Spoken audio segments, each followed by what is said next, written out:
Are video games getting too long? A ridiculous question, I know. With how expensive games have gotten, wouldn't we want them to be as long as possible so we're really getting our money's worth? Are games even worth it to begin with? When I hear that it'll take over 100 hours to finish a game, the question I always have is, what will I be doing in that 100 hours? How much of this gameplay will I actually enjoy, and how much of it will just be filler? Will I mostly be getting prime rib, or just the complimentary dinner rolls? To understand what I mean, let's look at Grand Theft Auto 5, which is one of the most popular games of all time. According to HowLongToBeat.com, it takes about 32 hours to finish the main story, which is already a decent amount of time. Throw in the stranger side missions and other side content, and you're looking at about 51 hours. And if you're going for the full completion, then you're looking at about 87 hours of gameplay. 87 hours of game, not including any of the GTA Online content, sounds like a really good deal, especially for a 10-year-old game. Man, GTA 5's been out for 10 years?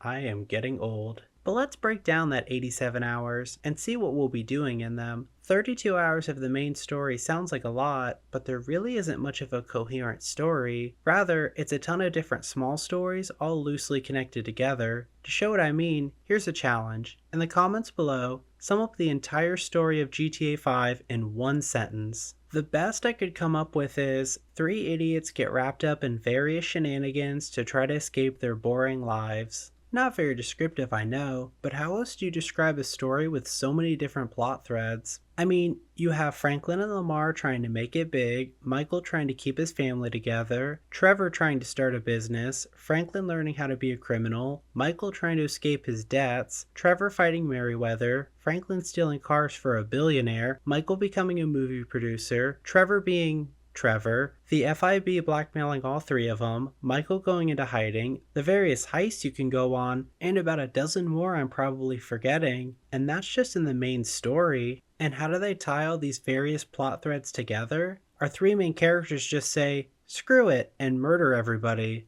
like they've been doing throughout the entire game. 32 hours just for everyone to end up right back where they started with less bullets and more corpses. I mean, sure, some of the missions are fun, but there's just as many that boil down to drive to a place, shoot some bad guys, drive somewhere else. For every exciting heist mission, there's about a dozen that are super generic and honestly lead nowhere. Okay, but what about the side missions? Surely not being bound by the main story opens the door for new and exciting missions that don't have to adhere to the main narrative. So, what do they consist of? Drive to a place, do a thing, drive somewhere else. Except this time, a wacky character tells us to do it. 19 extra hours of the same stuff I was already doing in the main story, but with a slightly weirder character? I mean, sure, why not? I don't mind driving down the same highway doing the same stuff over and over again. But what if I want to be a completionist and do everything? Surely there has to be more to it than just these missions, and you'd be right. You also get to run around the map and collect random junk for achievements and play silly mini-games. And that's basically what you'll be doing throughout the game. I know I left out the random mayhem you can cause by getting a rocket launcher and causing trouble, but even that gets kind of boring once you've done it enough times. There's only so many times I can hit an old lady going full speed with my car before it loses its magic.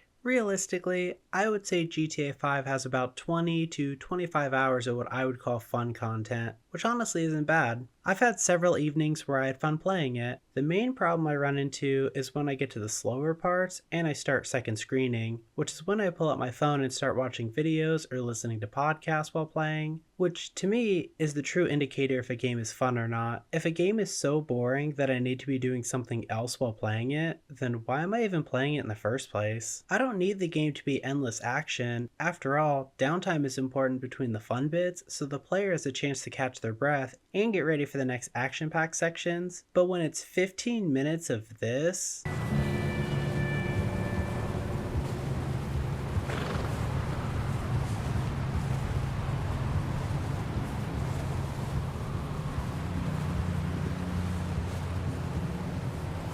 with only small talk to fill the void, I'm gonna get really bored really fast, which wouldn't be as much of a problem if these maps weren't so friggin' huge. I grew up during the age of gaming where the size of your map was a selling point. Every time I'd hear about a new open world game, there'd be something about how their map is twice as big as that map, or our map will take hours to get from one point to the other, and as a kid, that sounded really cool. Then I bought the game and realized, This map is completely empty. Sorry, it's not completely empty. There are random collectibles every 50 feet, so I guess that's something. Why are companies wasting hundreds of hours to make these massive maps only for them to contain nothing? Because the marketing team needs another blurb to put on the box so they can try to sell the game to more people. This model is unfortunately what a lot of modern open world games have moved to, where they make a massive map and throw in a ton of collectibles and a few set pieces for missions, then they slap a recognizable IP on it and call it a day. You could literally change out the characters of all these open worlds and nobody would notice because all these worlds are exactly the same. And flooding a map with junk to collect is not exciting. There's a reason so few people have unlocked the achievements for finding all the collectibles in these games. Because it's boring. I mean, who out there is saying, boy, I can't wait to play the new Assassin's Creed game so I can run around a field and find 1,000 chests to open in the next 40 hours? What makes it even more pointless is they show you where they are on the minimap, so there's no discovery or exploration. It's just throw a marker on a map, run around and collect them, rinse and repeat 1,000 more times. You know what I call that? A second screen activity. Put on the newest episode of The Bachelorette, turn off my brain, and complete an imaginary checklist. No, Brittany, don't go for Luke. He won't love you like Adam will. I mean, do people find this fun? Is this what players want from their games? Apparently so, because they keep putting it in games and people keep buying them. Look,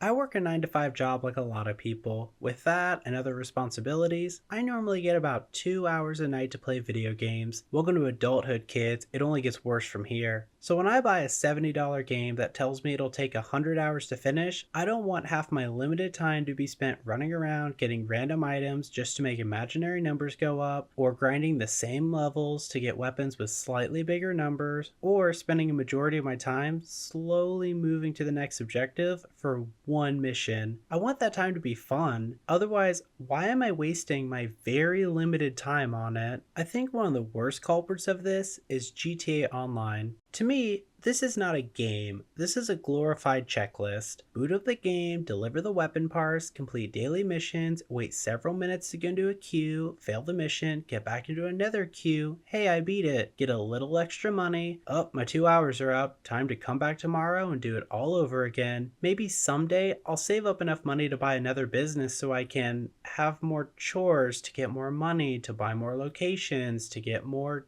chores. Oh wait, why don't I just pay real money to buy the fake money so I can buy the businesses faster? Great, now I have all the businesses. What's next? Do more chores to save more money to buy more stuff. When does the actual game start? Because I've been playing this for over 40 hours and I for the life of me cannot figure out where the actual game is. I've checked so many guides to see if I'm doing something wrong, but the consensus seems to be this is how you play the game. Do random activities to earn money to buy the stuff that I want. That's just being an adult. I'm literally playing a game that's just being an adult, only with slightly more explosions. I thought games were supposed to be an escape from reality. I looked back at all the games I've played this year, and aside from Monster Hunter Wilds, every game I've played has either been an indie game or a remake of an old game that I played as a kid. And you know what? This has been the most fun I've had playing games in a long time. I've been able to experience so many different games and stories instead of spending all my time grinding the same couple games just to make imaginary numbers go up. The same amount of money I would have spent on one 200-hour game, I've spent on 3 25-hour games, and I've had way more fun in the shorter games than the one long game. Because the amount of stuff in a game doesn't mean it's that good. AAA studios seem to have this idea that if they fill their games with enough stuff, people will like them more. But instead, it just leaves the games feeling bloated. Games are taking years to produce and millions of dollars just so they can be filled with trend-chasing gimmicks.